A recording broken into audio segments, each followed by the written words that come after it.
মনে হয় যেন কোনো জাদুকর তার জাদুর কাঠের ছোঁয়ায় শহরটিকে রাঙিয়ে দিয়ে গেছেন। মরক্কোর আরো একটি বিখ্যাত স্থান হলো সুক। এটি মূলত একটি বাজার। এই বাজারের সরু ও আঁকাবাঁকা গলির গোলকধাঁধায় হাঁটতে থাকলে যে কারো মনে হবে যে তিনি কোনো এক আরব্য রজনীর গল্পে প্রবেশ করেছেন। এই বাজারে বিভিন্ন ধরনের মশলা, চামড়ার তৈরি ব্যাগ, রঙিন লণ্ঠন, কার্পেট থেকে শুরু করে সব ধরনের ঐতিহ্যবাহী জিনিসপত্র পাওয়া যায়।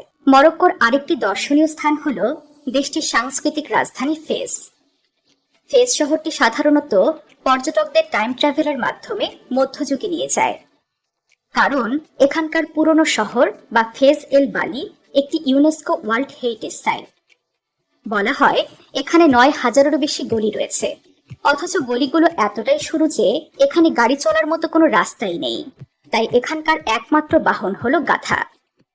পর্যটকদের কাছে এই পুরনো শহরের আঁকাবাঁকা গলির গোলকধাঁধায় হারিয়ে যাওয়াটাই যেন এক ধরনের রোমাঞ্চকর অভিজ্ঞতা।